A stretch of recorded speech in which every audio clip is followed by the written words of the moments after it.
अनुमोदन से। ब्रह्मा जी ने केवल एक उनकी चित्त वृत्ति से विचार कर लिया ब्रह्मदेव ने। ब्रह्मा जी विचार करे कि मुझे आधा आधा बनाना था, तो ब्रह्मा जी ने दोनों को जोड़ के बना दिया। अब जो जुड़ के बना ना वो किन्नर उत्पन्न हो गए, आधा पुरुष आधा स्त्री।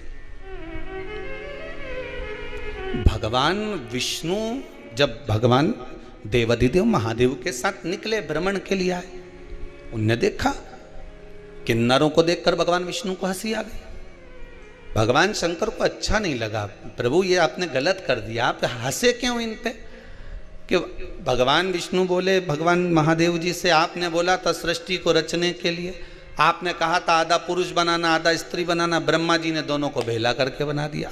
अभी आपको कथा में कहा जिसकी बुद्धि में जैसा होगा कथा वैसी मिलती है। आप अच्छा सोचकर कथा सुनोगे तो आपको अच्छी मिलेगी। आपने कथा में अगर बैठे हो और बुराइयां छाटना चालू कर दी कि महाराज जी ने क्या बोला क्या नहीं बोला, क्या करा क्या नहीं करा, तो तुम केवल बुराई छाटने बैठे हो तो बुराई ही मिलेगी।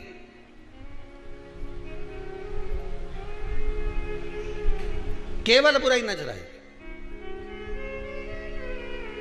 जब तक तुम्हारे छोरे की शादी छोरी से नहीं हो जाए तब तक छोरी ऐसी लगे इतनी बढ़िया लड़की है गुरुजी, ऐसी बढ़िया, उसका परिवार का लोग भी अच्छा है ना, उसकी माँ तो इतनी सीधी बापड़ी, उन्हें बोलना ही नहीं आए, बहुत बढ़िया। उसका पिताजी बेचारा दुकान पे जाए न जाए, 2-3 भाइयों का परिवार है, दोनों तीनों भाइयों तो बेचारा खूब चतुर ने, बेचारा यही हमारा BI जी घना सीधा अच्छा, और उनका छोरा भी इतना बढ़िया बेचारा, इतना सीधा साधा, ने पूरे परिवार का गुणगान गाओ।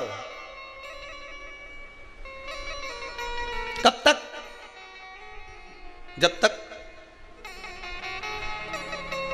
भावन नहीं टल जाए।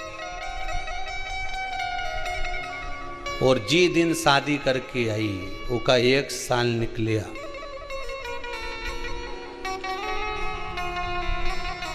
उसके बाद तो मोबाइल पे बात करने की भी डिजाइन बदल है।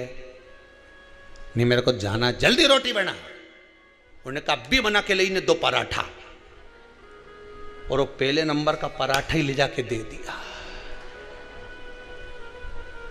अब तुम तो बोले कि पहली रोटी गाएगी, तो क्या रोटी और पराठा में अंतर है? और यह शास्त्र के कि तवा पे तो डली नहीं, कढ़ाई पे तो पड़ी नहीं, मतलब जो पहली बनी वही पहली जाना थी। पर के अब उनके जल्दी जाना था तो रोटी, अब किसी ने कथा में कह दिया कि बता हमने तो सियर वाला महाराज का मुंडा से सुनी थी कथा, उन्हें कहा था कि पहली रोटी गाय के देना चाहिए, तुमने पहला पराठा बना के उनके गाय खिलाया, तो क्या गई गौ माता से कम है कहीं? अभी तो गौ माता,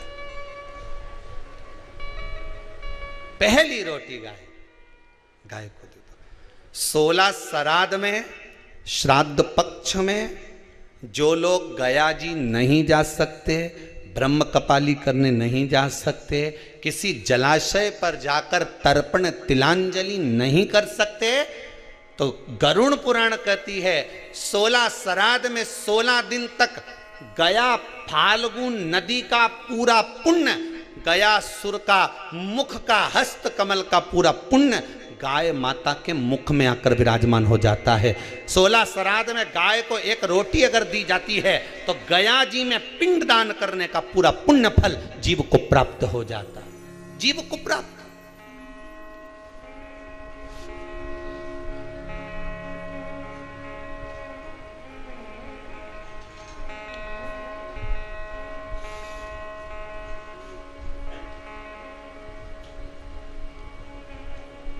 पूरा पुण्य प्राप्त हो जाता है। अगर गया नदी नहीं जा सकते, फाल्गु पर नहीं जा सकते, गया का पिंड करने नहीं जा सकते, 2 चीजें अपने जीवन में उतार लीजिए। एक 16 श्राद्ध में हमें गाय को रोटी देना है, खूब तला हुआ, खूब पका हुआ, खूब घी में या तेल में तरबतर गौ माता को नहीं देना। उसका कारण क्या है वो भी समझ लीजिए। रोड पर कॉलोनियों में जो गाय घूमती हैं, इन रोड पर कॉलोनियों में घूमने वाली गाय जगह जगह पर पॉलीथीन वगैरह खा लेती है। वो लोग खाती कि नहीं खाती? पॉलीथीन जब गाय खाती है तो उसके पेट में जम जाता है, उससे गाय के पेट में कैंसर हो जाता है। उसको तुम अच्छा पदार्थ खिलाओगे तो गाय हो सकता है कि बीमार पड़ने लगे। इसलिए ज़्यादा घी का, तेल का कोई पदार्थ गौ माता को ज़्यादा ना दीजिए।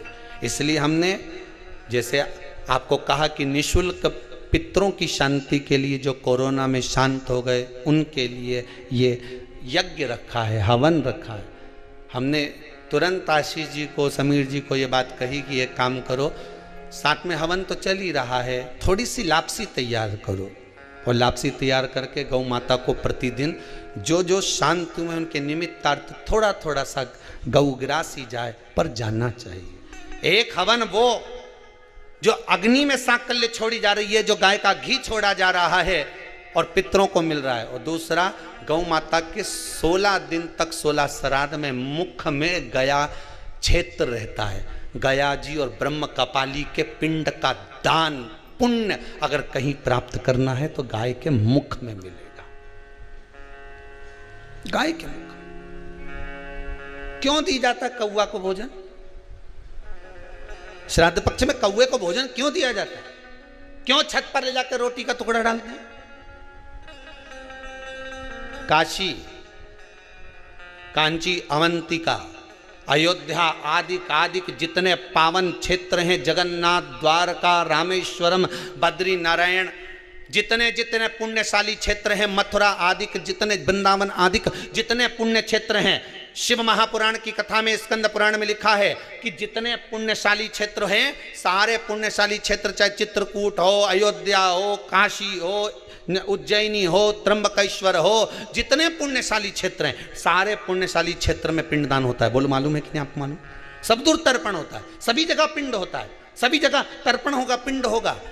तो श्राद्ध पक्ष में तुम इतनी सारी जगह जाकर तर्पण कर सकते हो क्या? जम के बोलिए, नहीं कर सकते। इतनी सारी जगह जाकर पुण्य कर सकते हो क्या? नहीं कर सकते। इतनी सारी जगह जाकर तुम ब्राह्मण को भोजन करा सकते हो क्या? नहीं। इतनी सारी जगह जाकर ना पिंड दे सकते, ना तर्पण कर सकते, ना पुण्य कर सकते। अब ये 16 दिन में इतने तीर्थ कितने हजारों में तीर्थ, इतने तीर्थ में जाकर कहां पुण्य करोगे, कहां पिंड दोगे? तो उसका एक निर्णय निकाल दिया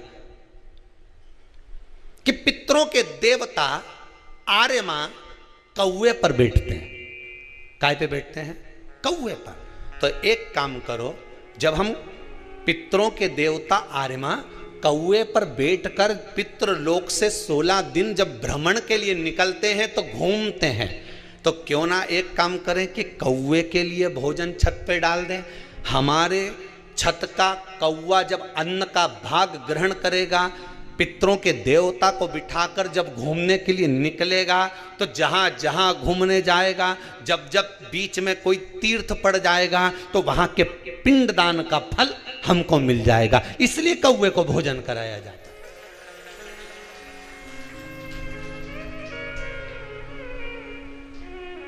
कौवे को भोजन कराने का कारण ही यही है।